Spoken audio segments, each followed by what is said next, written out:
All right. So today we're going to take you through a journey. Just first talk about a little bit about what it is that we're bringing to the table around application security testing. And we're going to really talk about why developer-centric application security testing is the way of the future. We're going to make a distinction between the different types of testing tools, just go into the static testing nature of what Snyk does and the dynamic testing nature of what Stackhawk does, and then kind of just show it how it would all work in the wild, emulate how a developer and their team would go about finding issues in an application deployed into production, and then how they would use these tools to start fixing the issues. And I'll do all that throughout a demo.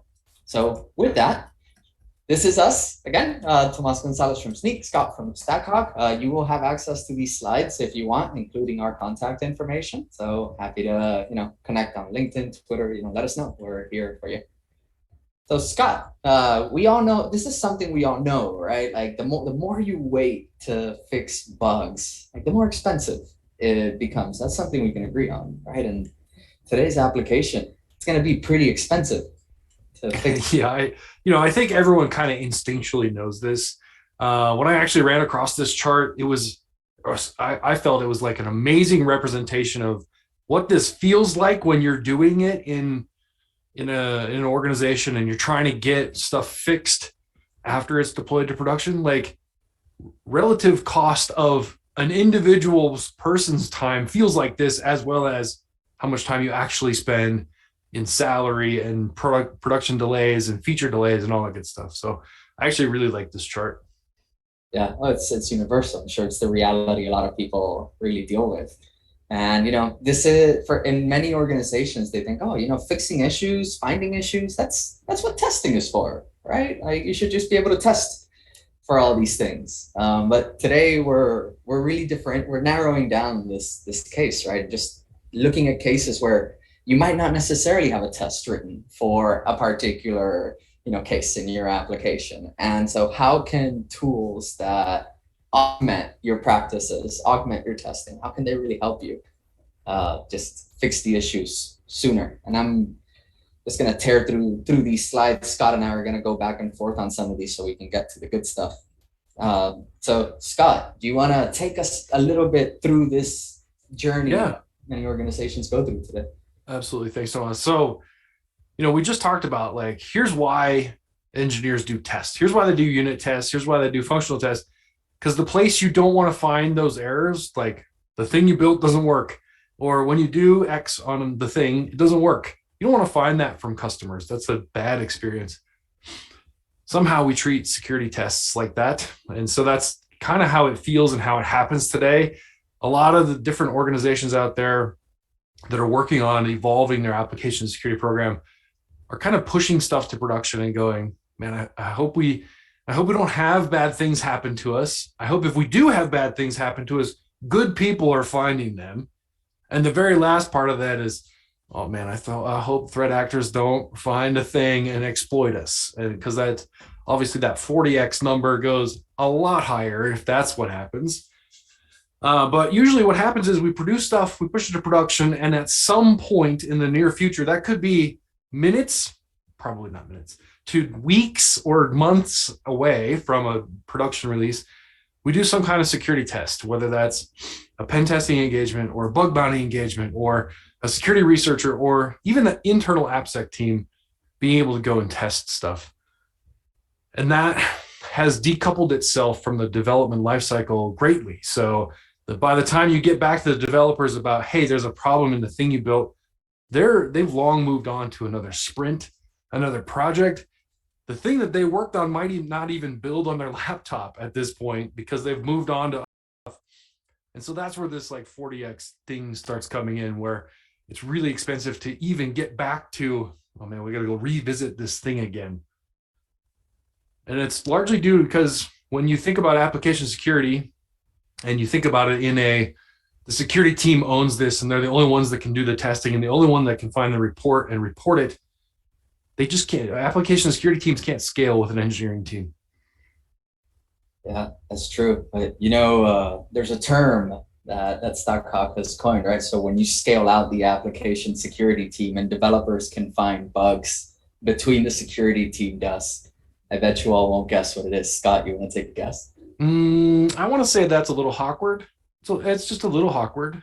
Just a little awkward, right? When developers find bugs faster than the security team. And that's really what we're here to talk about, right? We're here to talk about security tools made for developers, by developers, to help developers remediate the issues so they can spend less time finding and fixing issues and more time developing. And that's the whole economy of scale we're looking to take advantage of. Is, you know, for every one security person, there's 10 ops people, there's 100 developers, right? How can we really just put that ability to find, not only find, but fix the issues into their hands?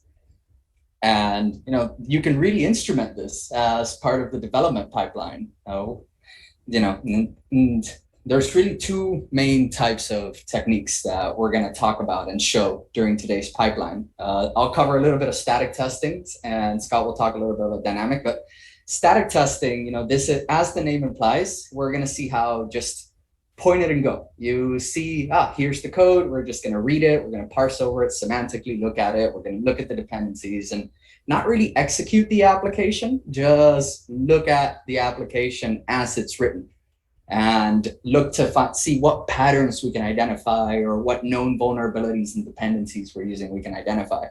And that's different than the dynamic testing that Scott and Stackhawk bring to the table. Scott, you want to tell us a little bit about what we're going to see today in dynamic? Yeah, you bet. So dynamic testing, the reason dynamic testing is important and a great augmentation to static testing, because it actually tests the running application. So as you run the application, it interacts, the scanner can interact like a user would or a threat actor would, and really exercise the program as it would be done from outside in. So where static code analysis is looking at that running or the written code and trying to figure out the flow, does a really good job of that.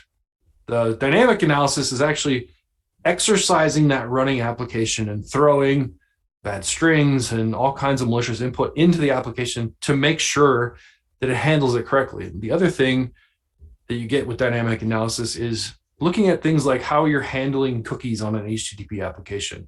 What kind of headers is the web server and or the application setting? That's really hard to get to with static code analysis.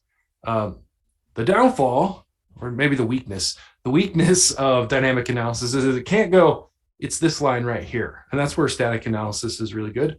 And we're going to show you today during our demo why both of these things together are super, super powerful. Awesome. Thanks, Scott. So what exactly is it that, you know, Scott mentioned some good differentiators about what it is that static testing and dynamic testing looks for, why they're complementary. And let's back up a little bit and up level what it is that we're going to be plugging into a pipeline. We talk about automating these tests in the pipeline. So let's before we dive in, let's just imagine this workflow where we have a pipeline that is before application security testing that's developer friendly, and then we can go into the pipeline that is with developer friendly application security testing. Scott, you want to take us through this flow? Yeah, totally. So, you know, when we talk about, we open the webinar saying this is how it kind of gets done in legacy environments, legacy application security programs. This is how we think it should work, right? So we've got unit tests that tell us when our functional program is not working or a piece of the code is not working correctly. We've got, you know, PRs are telling us, hey, you can't actually automatically merge this. There's a bunch of stuff you actually have to fix. That's telling us there's a problem. When the code won't compile, the compiler is telling you something's wrong with this code. So there's a lot of places that testing and build tools are telling us when things are broken. Security tools should do the same thing. And security tools should do the same thing to be able to tell you, hey, you're about to make a mistake. To be able to help you as a developer go, oh, now I know about this, and I can make an active decision about what I should do with it. And that active decision can be anything from fix it. Let's hope we can get to people to fix it quickly. But it could be, I don't understand this. I'm going to risk accept it, or I'm going to make a ticket and I'm going to go talk to my application security team about what this means, and put the application security team in more of a consultant role as they should be, in my opinion.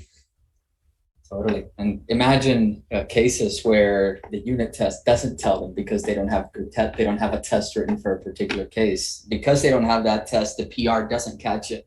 Because that gate's not plugged into the pipeline, you can, as you mentioned earlier, these bugs can end up in production. So really important to, catch these things early to, take advantage of how much cheaper it is to fix it when you consider pipeline execution time, pull request checks, and things like that. So let's cover a little bit, just to breeze through some last slides from the Snyk side and then some from the Stackhawk side. What we're seeing is as organizations go cloud native, right? Developers are now responsible for more than just the code they write and the open source components they use. They're still responsible for making sure those are secure. But as they package applications into containers, deploy them into orchestrated environments like Kubernetes, developers are also now responsible for the configuration of the not only the infrastructure as code manifest that spins up the cluster, but the YAML file that also spins up the container in Kubernetes.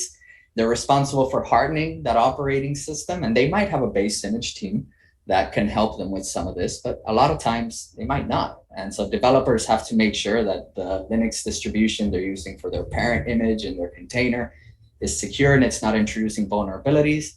They also have to make sure that they're configuring the infrastructure correctly, right? Not leaving load balancers open to the world, not leaving S3 buckets unencrypted or with publicly available keys. So these are all things that are now within the responsibility of the developer. And net, the more software you put into the developer's hands, that's more risk that they're taking on. They're assuming more risk because they are now the first point where these files are created. So if we think about it like an iceberg, the code that developers write, very highly visible, it floats over the ocean. That's what they know. That's what they themselves are writing. They're intimate with it.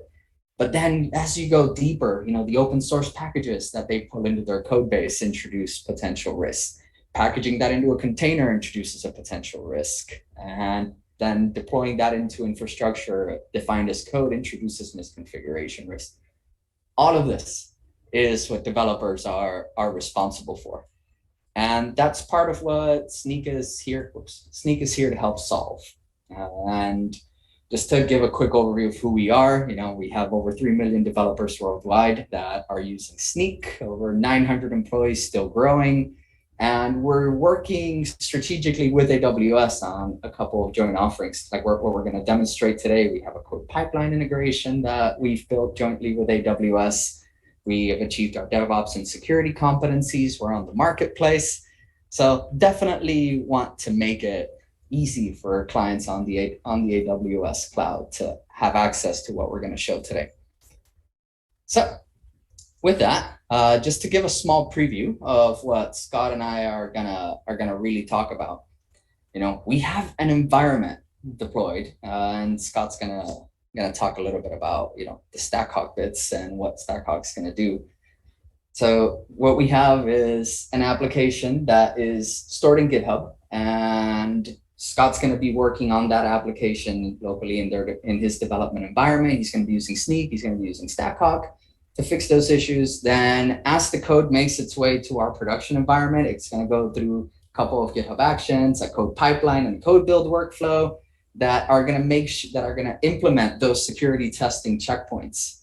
Now, we talked about static testing as stuff that we can do before the application is built, but now that we've talked about this application making its way into production, really important to talk about what it is that we're going to do dynamically against it.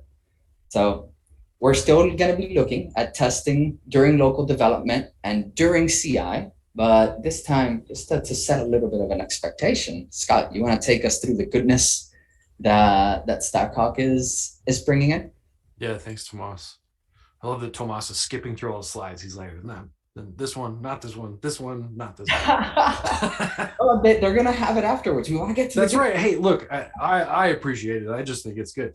I'm trying to keep up on my side so I can see speaker notes. And I'm like, whoa, he went through. Okay.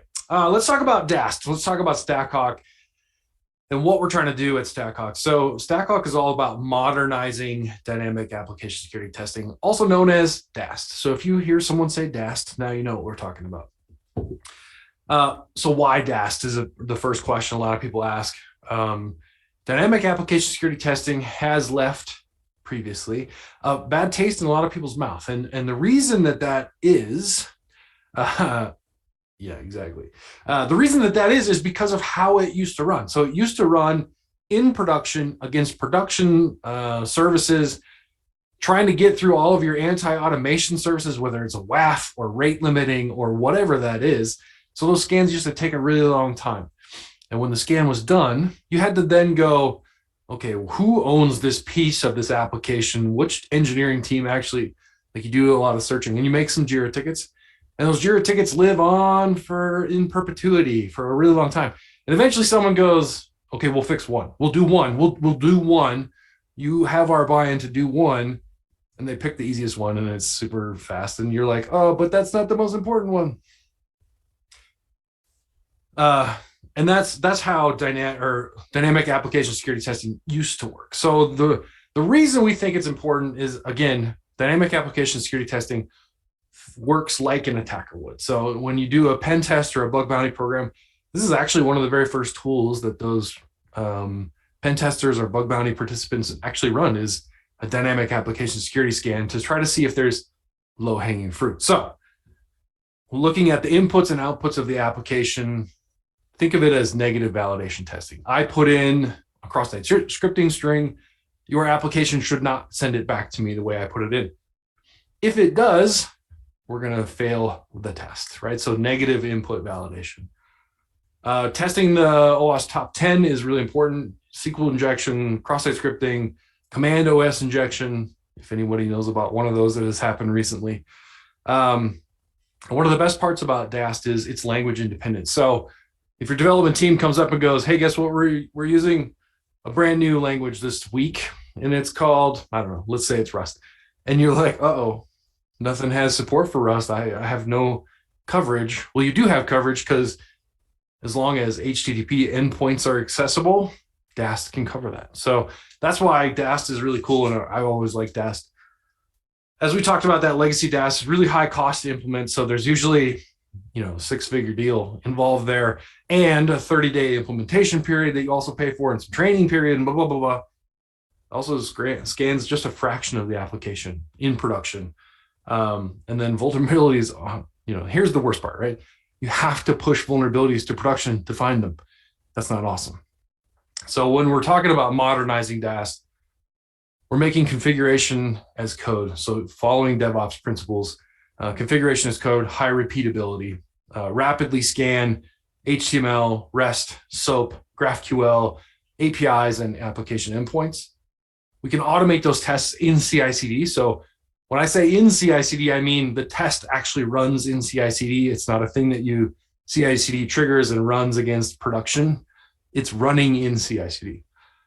And then hopefully what we're trying to do here is help developers find, understand, and fix security bugs before they get to production. So we're obviously going to look at that in a little bit here, but let's describe how this Dast thing works a little bit more. So if you think about a Dast scanner, it's doing stuff like, where am I starting? So preceding in regular, how about React UI, React.js code? As long as there's a UI, it can scan it. So it does have AJAX type spidering capabilities.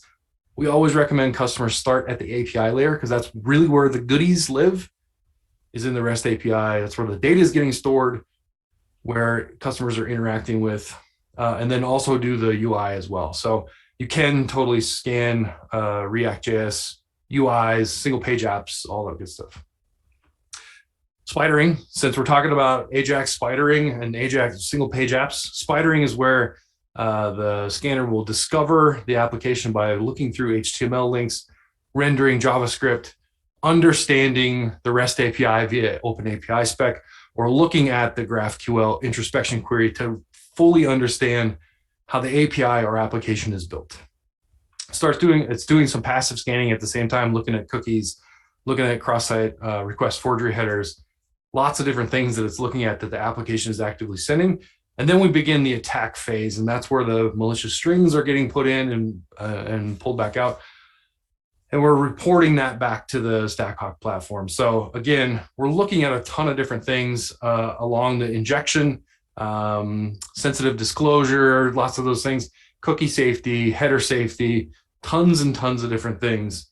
Hopefully I answered the question about React.js and SOAP and all that good stuff. So let's talk about configuration here real quickly. I mentioned that configuration as code is important to us. Configuring Dast scanners has historically been very, very difficult. Configuring a Stackhawk scan is not very, very difficult. And in fact, once you get it configured, the configuration file lives with the code that you're testing. So anybody that pulls this repo down and starts working on it can actually run the same tests. And we're going to actually look at exactly how to do this, because one of the core beliefs at Stackhawk and at Snyk is anything you're doing in CI, you should be able to do locally. Don't make a black box thing happen in CI/CD, because the only thing that happens when you do that is people figure out a way to work around it. If they can't reproduce, self-serve, fix things, they start working around it, and that's a bad experience for everyone. So easily set up. Most of our customers average a first scan under 10 minutes from sign up for the platform to scan. Tons of support for different authentication methods. This is probably one of the most difficult things to get configured in Dast so that you can get past an authentication screen and scan the meat of the application. Lots of support, different kinds. And then OpenAPI and GraphQL support is also important. And both of those are via documented API routes. So OpenAPI spec and GraphQL introspection query. And SOAP as well. So WSDL, if you have SOAP, just laying around somewhere. I don't know why you would have it or be developing it today. But if you do, my heart goes out to you, and also we support you. Let's talk about scanning with Docker. So here's an important thing that we're able to do, and I mentioned this earlier. Scan in CI/CD is different than scan with CI/CD, and the way that we do that is with Docker. So the scanner itself runs as a Docker container. So wherever you can run Docker, you can run the scanner, which means not having to go through WAFs, firewalls, get inside of staging environments, get inside, scan on a laptop. I'm going to show you that today too. So being able to do that in local development is very important to be able to recreate these issues, figure out what's going on, and fix them. Let's talk about APIs real quickly. Again, excuse me. Wow. Hey. So scan APIs and browsers directly and independently. So this is part of the question someone asked was the way Dast used to kind of work, and some still kind of work this way, is I'm going to look at this single page app and I'm going to try to figure out what's going on with the API. And then I want to be able to test the API with that. And we took away this like, hey, why are we doing this? This is silly. Most people have their APIs documented in some form or fashion. Feed us the documentation and we will fully test an API instead of trying to guess our way through a single page app and hope that all of the API endpoints that exist are instrumented somewhere in the application. If you can automatically generate documentation about your REST API or GraphQL setup, then we can ingest that and fully test the whole thing. Faster scans are enabled because of that. So another thing that a lot of Dast scanners do is guess what kind of things they should be testing for. We've made it the ability to go, hey, I know this is a REST API. I'm going to tune it for REST API. We give you the ability to go, and it's also both built with PostgreSQL. So we stop testing for stuff like SQL Server or Oracle or really highly tuned and performant scans, and then reduce that resolution time by isolating those issues. So the smaller bits of API and code that you can test, the easier it is to relay that back to the engineering team that's actually working on them, instead of one single giant application that lives out in the internet that I don't know who owns any of pieces of it. Developer first platform. Oh man, here's lots of questions coming in, Tomas. Let me get through the slide. I'll answer your questions. Developer first platform. So a ton of the stuff that we built in Stackhawk's platform is about the developer experience. How we describe issues is more centered around, oh man, I'm gonna have to fix stuff. what does this mean? Being able to recreate issues, being able to see request response pairs, being able to go from, I see that there's an issue, I understand how to recreate this issue and what the issue is, and I am now fixing that issue as fast as possible. Super important to us. So that's what you'll see when you look at the Stackhawk platform, and we'll walk through this again as well. Let me hit some of these questions here. I'm tackling them too. I'm going after it. So the first question around, do we need separate accounts on front end and back end apps so Dast scans can run? I think I interpreted that correctly. If I didn't, Scott, please let me know. But we're talking about static and dynamic scanning. Yes, you will need a Snyk account and a Stackhawk account to be able to use this. But we do have mutual authentication methods. So like Google, for example, or your GitHub account, if that simplifies the process of signing up. Scott, did you have a different interpretation of that question? Yeah, I feel like he's asking about authentication for APIs in the front end or back end. Your answer is correct. If you want to use both of these tools, you'll have to set up accounts in both of these different platforms, but they do support single sign-on. I think this question is about separate accounts to set up on the front end and back end apps so Dast can scan them. Depends on how authentication works in your app. Obviously, there's a ton of differences. Like, when we first started the company, we talked to 10 different people, and I think we got 50 different flavors of authentication. And so that's why there's wide support for how that works. But as long as you can make an account and authenticate to a front end app and to a back end app, we can probably support that. So that's the answer to that question. Many API calls require good test data or knowledge of key IDs, etc. How can Dast work against an API without knowledge of the existing test or sample data? So this is a really good question, and it's something that we're actually working on today because of how important this is. But today, most Dast scanners are throwing bad input at known valid stuff. So step one, the analogy I use for this, Tomas, tell me if this is a good one, is like you have a silverware drawer, and inside the silverware drawer, it's got a container for a fork and a knife and a spoon and an ice cream scoop, something like that. Today, what Dast scanners do is go couch, couch, couch, and the silverware drawer is like, no, we don't do couches over here. If your API does do, yeah, couch, cool, that's a problem in and of itself. But having the ability to go, hey, fork, and fork actually unlocks what knife looks like, and knife unlocks what spoon looks like, is super important. Something we're working on to make that really smart over the next year. Is there any limit to scanning the number of endpoints? No. Scan early, scan often, scan what you need to. Could you please touch upon how Stackhawk compares to, say, W3AF or Burp Suite? Well, it's more awesome. Stackhawk is actually built on, Tomas like that one. Stackhawk is actually built on open source Z attack proxy, ZAP. So it's probably a little more robust than W3AF. Comparable to Burp. Burp is more tailored towards pen testers and application security professionals. It's really hard to go, hey developer, here's Burp. Go ahead and have fun and find all this stuff. That's what Stackhawk excels at. Is it's easy to implement, run, understand the results, etc. Burp is more designed for, I'm a pen tester or an application security professional. I understand what I'm doing and what I'm testing, and I want to go test that. Hopefully that I've answered most of those questions pretty sufficiently. If I haven't, I apologize. We got one more, and then our recap slide, and then into the goodness. Do you want to tackle that one now, or do you want to tackle it during the demo? Which one am I missing? Eric's. Many API calls. No, I got that one.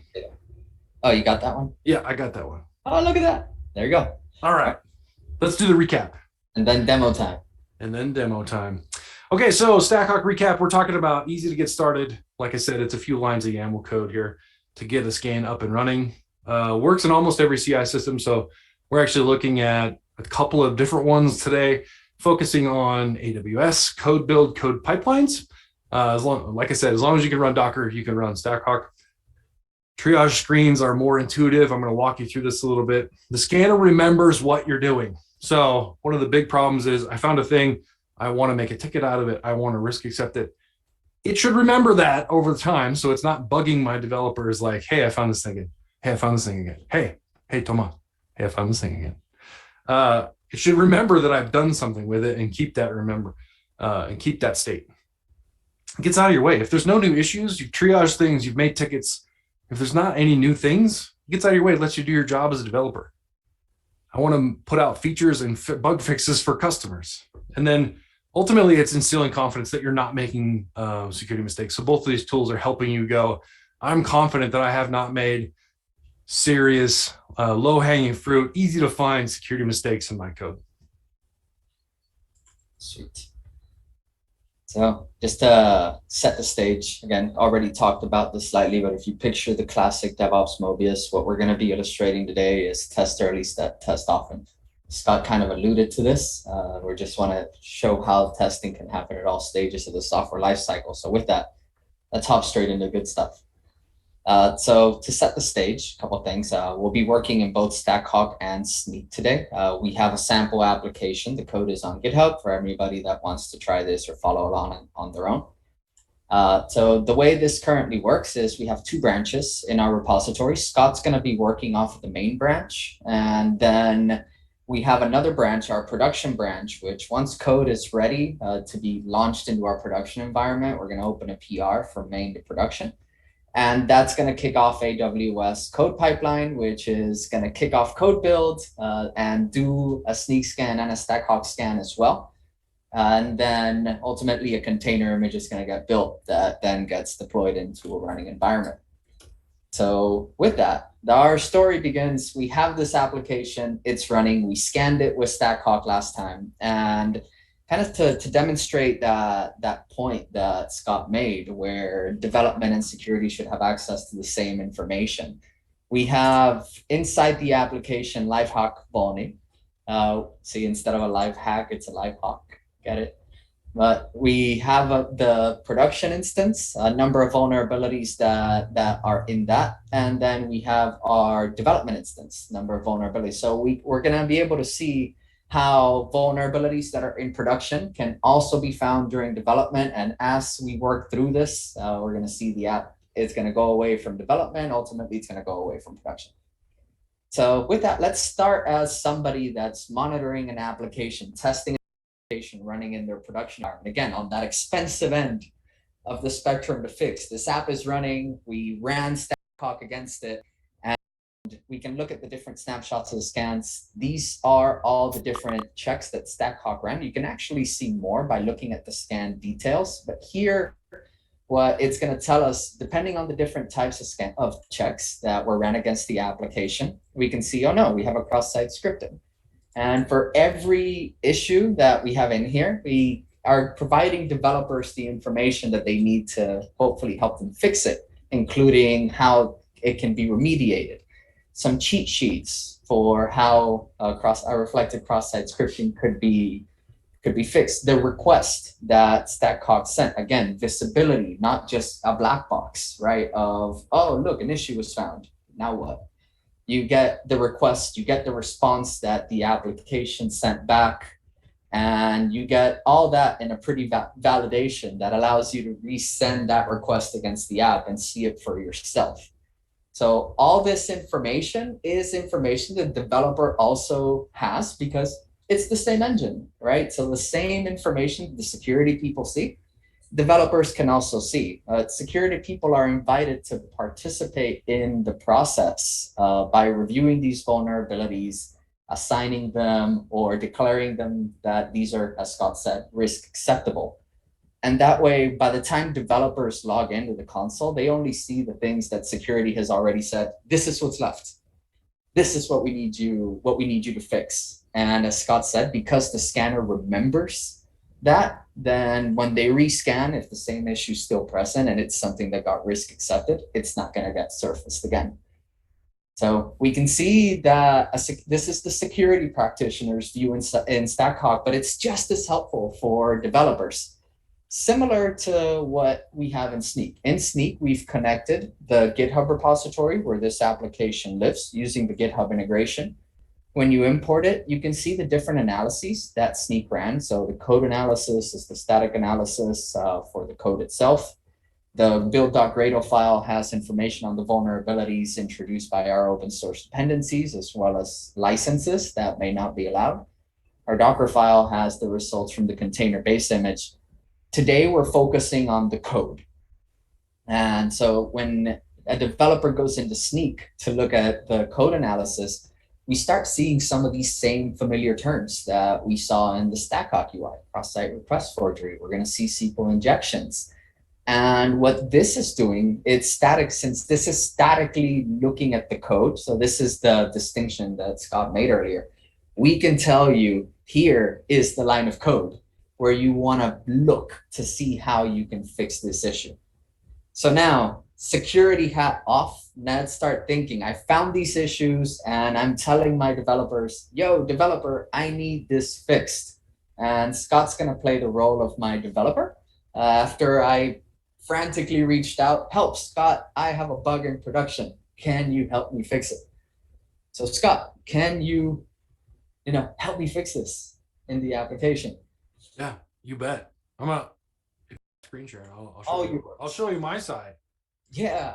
Hilariously, I was already working on this because I also had access to our GitHub Actions and our other information. So I saw that this was failing at one point. Again, what we've got running here, this is the little application. You can see that that's running on my local host. It's a simple inventory of items. We have the best items. No one knows more about items than me, believe me. So what we've got going on here, as Tomas mentioned, was we've got some scans failing. And I actually just ran a Stackhawk scan on this computer here because I've got that application running. So it was a simple Docker run command. Here's the YAML file. So here's how to make a Stackhawk scan work. I will blow this up even bigger so everyone can see it. But that's what's required to make a Stackhawk scan work. Here's the authentication section for this particular app. This particular example also has a bunch of different things for OpenAPI. So here's what an OpenAPI section of a Stackhawk config looks like. This is also available. All right, take it easy there, IntelliJ. This is also available in this repository. So if you want to see how OpenAPI works or how different authentication methods work, it's in this example repository for us as well. So what I did was on my local host here, I ran this scan to see what issues popped out. So our anti-CSRF checks, those are all risk accepted in the Stackhawk platform. Files PA auth as well. The SPA auth is usually JSON token, so it looks a lot like this. There are many different flavors. We have an entire repository out on github.com/cacaw that shows like 100 different flavors of authentication.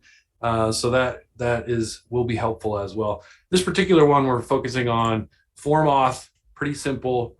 The whole point here is just to show you how this all works. So you can see in our results here for our Stackhawk scan, we've got that SQL injection problem going. Someone's outside of my house destroying a tree during our webinar. That's super good. Hopefully you can't hear that. I can. We also have this cross-site scripting issue. So we'll go work on looking at those. Out here in the Stackhawk platform, I can look at both of those things. So I can look at this cross-site scripting. Again, as Tomas mentioned, this is laid out as you would be looking at it from a developer's perspective. Hey, you've got a problem. Crap, how am I going to fix that? So what am I going to be doing for remediation? Where is it in my app? What was the request? How did the application respond? I can actually refire this test just by copying this thing, that particular guy there, and going, oop. I got to do one more thing. I always forget about this, Tomas. La, da, da, da, da, da, da. Oh no. Oh no, this is going to take forever. Okay, so I can't do it here. I can do it here. Here we go. Aha.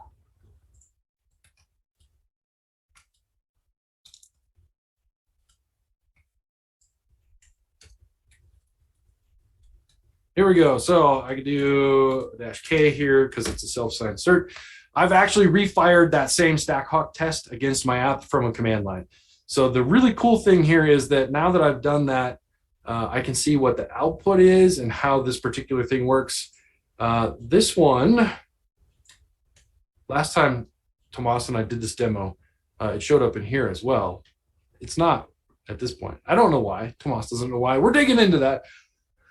But here's the interesting part about how this application is set up. It's in Spring, so it's using time leaf templates without being able to recreate that exact output and see where this thing is coming out and see where this script is popping out of the code. It would be hard to kind of trace and find this backwards, but because I know this is using a templating engine, it's actually sitting on this search page here. So the trick is, in time leaf, you can do stuff like utext and text.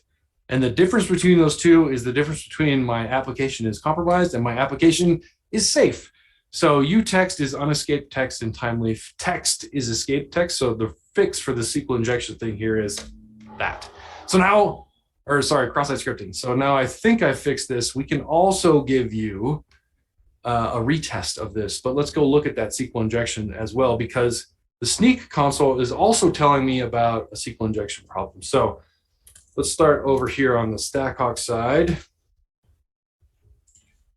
and look at our SQL injection. So we know we're on our search path again. We've injected, looks like, an encoded tick, and the application responded with an internal server error. Let's see. HTML results were matched for SQL injection. Again, I can copy and paste this to the clipboard and rerun this attack. The beauties of working from home. There's just a giant tree destroyer outside my window. You sound great, Scott. Does it? Can't even tell that a tree. Okay, good. Yeah. So I've rerun this same Stackhawk test here, and you can see that we're actually getting a SQL error on the back end. Because I'm running this application locally, I can actually see the core dump that is happening in my Java application and what got sent in. So you can see this is exactly what got sent in because I'm logging that and the problem that we had. So if I actually go look at, here's the one downfall, right? The one weakness of Dast is it doesn't go, it's this line of code. So let's go look at the Snyk console here. So it's telling us we have SQL injection kind of all over the place. But if we really look at this in depth, it's all kind of in the same place, and it lives in that search service. So let's jump over to the search service. And we can see right here on line 33, we're doing some string concatenation. That's never a good idea for SQL queries. We're actually taking what the user sends to us, appending it straight to the SQL query and running that SQL query. That's super bad. There are many ways to solve this problem in application languages. One is the object relational database method, which abstracts a ton of this. The other one is parameterized queries. That's the one we're going to use today to fix this guy. So obviously this one's the wrong way. So let's go, not this one, but let's instead use the parameterized queries, which look a lot like this. So you can see we're actually using the same query, but with the question mark there. And now we're making this prepared statement and giving it a parameter of this search text. So this is actually the safe way. I can't escape log4j. Yeah, you're right. I can't escape log4j. This particular application today, maybe tomorrow, doesn't have a log4j issue, but it will. Anyway, so this is actually how the prepared statement works. And we're actually logging that statement back out, log4j. Anyway, we're using a prepared statement here and passing that search string safely into the application. So we can stop this running application on my local machine here, refire it back up, and rerun the test. So here's why it's super important to not black box this. I, as a developer, want to have confidence that when I commit this code, it's going to pass CI steps. I want to make sure that it passes locally before I push it to CI, because not only is it expensive to run in CI, but it's a pain in my butt because I have to commit code, push it, wait for it to break, push it, wait for it to break. And that is not optimal. So we've got our application running again. I'm actually going to run another Stackhawk scan right here. And it'll take us a couple of minutes to run that scan. You can see it's reading in that environment variable, starting scan on that local host here. Should just take a couple minutes. I think we have a lot more questions to talk about. One, is this presentation going to be available online somewhere? Yes. David will take care of that. and there's a very good observation from the chat. We didn't hit the record button. Oh, we didn't hit the record button? Yeah, David, what happened? Oh, no. That's okay. It happens. It's an exclusive presentation for exclusive. If you didn't see it today, you won't see it. Yeah, exactly. If you enable CSRF as recommended by the Dast scan, how do you allow put or post requests to be processed for this app? Boy, this is a good question. I'm not exactly sure what you're asking for. I've disabled CSRF requests on those paths intentionally. So that is why you will see back over here in our Stackhawk console, this anti-CSRF thing doesn't have any new. They're all risk accepted. So I was in here doing my work as a developer, and I marked these as risk accepted. And you could see when I did this, I've done it on purpose. You can do the same thing in Snyk console to make the Snyk alerts go away as well. If you wanted to make CSRF enabled, and you want the Dast scanner to be able to do that, that's a configuration setting in the Stackhawk YAML right there. So the scanner will actually pick up the CSRF tokens and we'll parse them. Our Stackhawk scan is done. Let's see what it came back with. Apparently our SQL injection and our cross-site scripting have gone away. I feel good about that. I don't know what happened with this anti-CSRF token. We'll look at that in a second. However, I'm going to push this back up to the repo. So we've changed that search.html. We've changed the search service.java to fix our SQL injection and XSS issues. Here we go.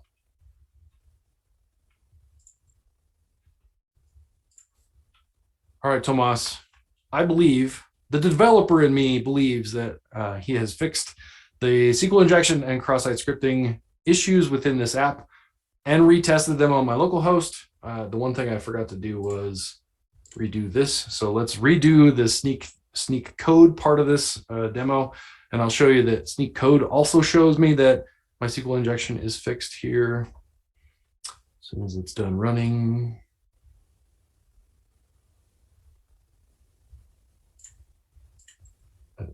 Do this, right? Yep, that. Yeah.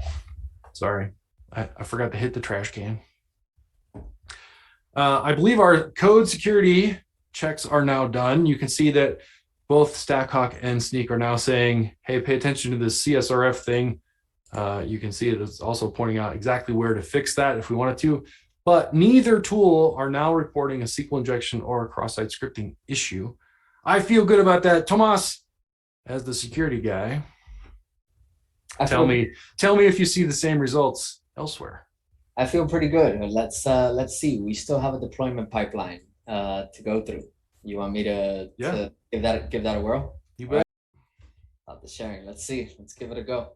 So I see your pushes here just done a minute ago. Fantastic. We're a main branch, and I feel pretty good that I can consider your pushes for production. So, switching over here that we're going to go from the main branch to the production branch. I can review the things that you did. Yes, very interesting.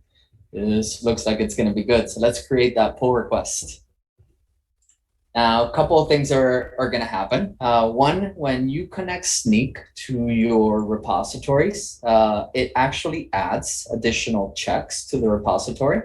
So what we're doing is we're looking to see in the new version that we're analyzing now, are there any new issues getting introduced that were not in the previous snapshot.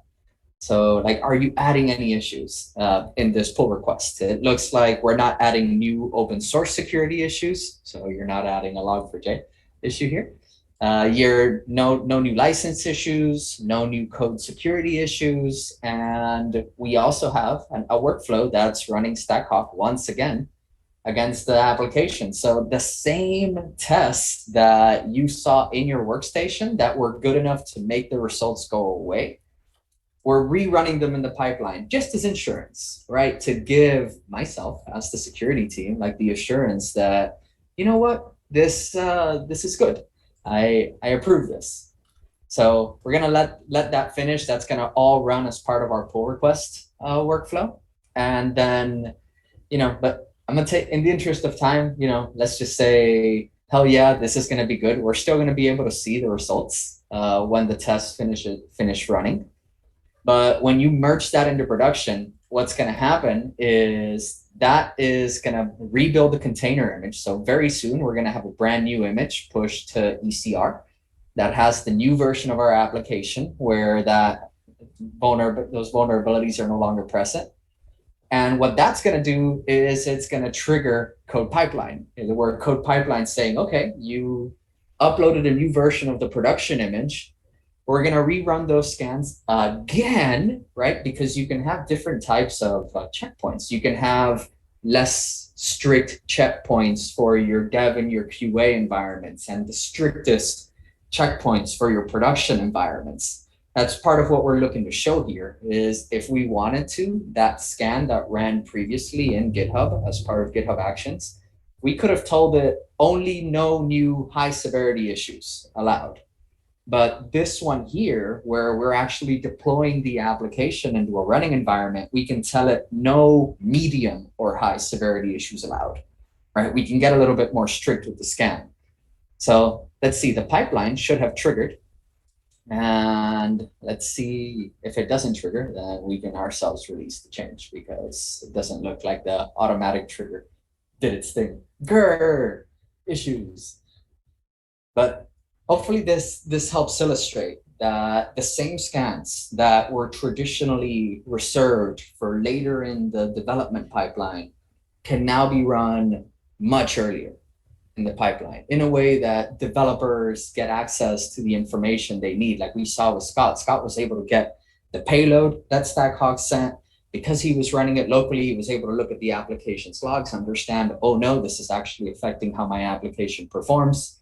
Then assisted by Snyk, go in, make the necessary code change in the application, rerun the scan again locally. And once Scott felt good about that, go check it into GitHub, where if we go here, we should see that the scan that we even though we merged the PR, we can still see the same scan is running. And the same. Tomas, you got a couple questions that I think they're pretty important. One is, yeah, when this pipeline is running, where is it creating the environment to test? So in this case, there's two options.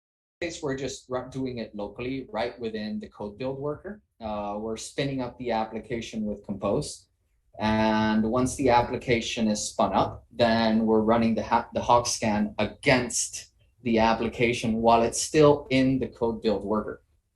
That's an implementation detail. We could have done a blue-green deployment to ECS and run it against the blue instance. We could have deployed it to a pre-production or a QA environment. Like that is totally an implementation detail.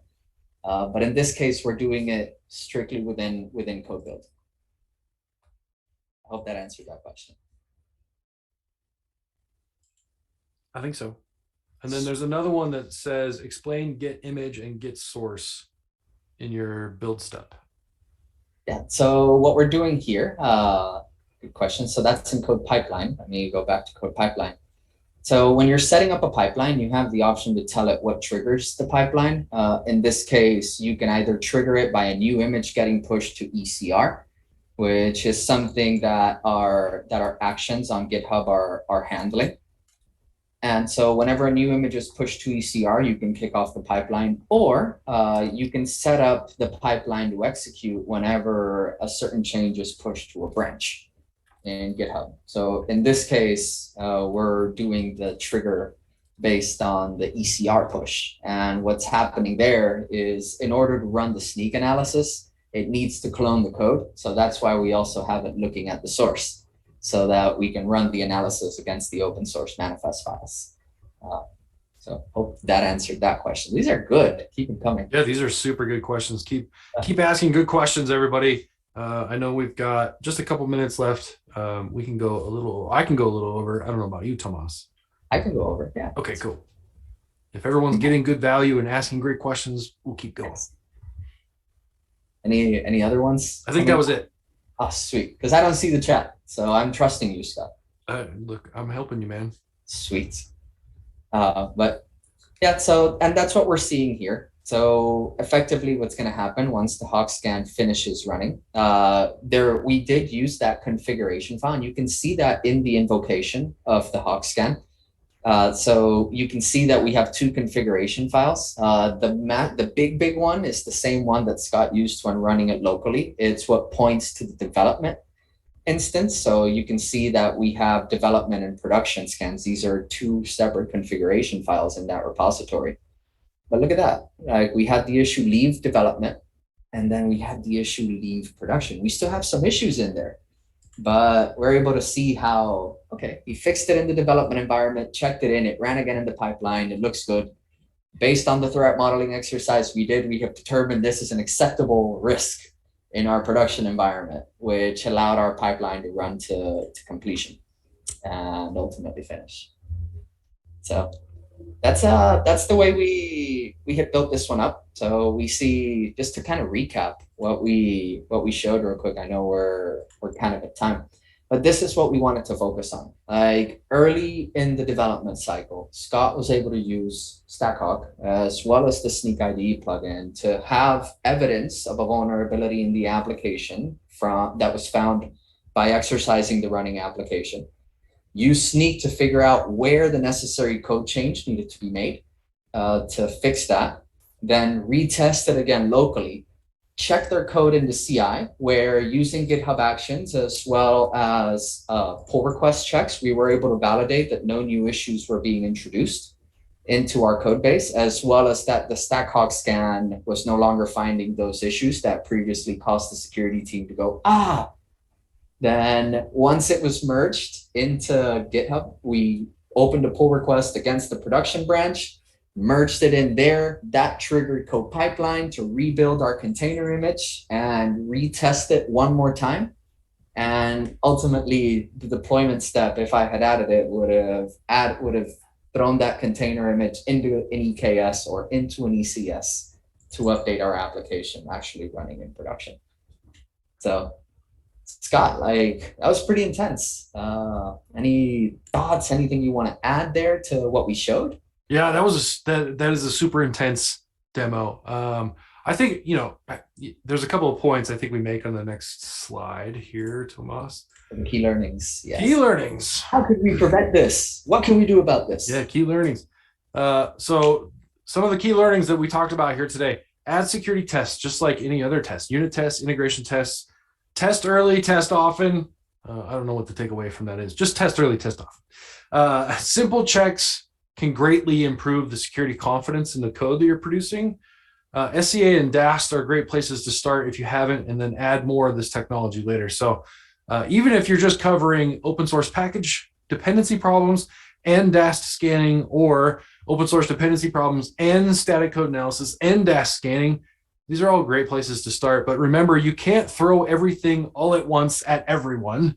You have to start small. And if you're trying to rework a program, start with a tool, with a team, iterate with them, figure out how it works for them, and then start spreading it out within the organization. Make sure CI is keeping you honest. So continuous integration. Wow. Continuous integration is a great place to do all this testing, but make sure it's not black box. So make sure that people that are writing code can actually run these tests locally. Otherwise, they will figure out how to go around your black box. And then make this part of your normal workflow. As I said, like, sit with an application security team if you are a security professional, or sit with a development team if you're an AppSec professional. Figure out how to help them build higher quality code. If you're a developer and you want a place to start, we've given you some great tools. If you're a developer with a security team that's telling you to do something else, invite them to your world to see if they'll help sit down and help you create higher quality code. Beautiful. Thanks for that, Scott. And there's a really important point there that we were trying to demonstrate during this demonstration. When security and development and operations are all on the same page about what is and is not allowed in the production environment, it makes things so much easier for developers. Because imagine you have 100 vulnerabilities and 5 are high severity, 5 and 80 are medium, and 5 are low. If you tell a developer, I need you to fix all 100, that's going to take some time. It's going to be very expensive. You're going to still have a lot of bugs in production if you're not letting anything but 0 vulnerabilities through your pipeline.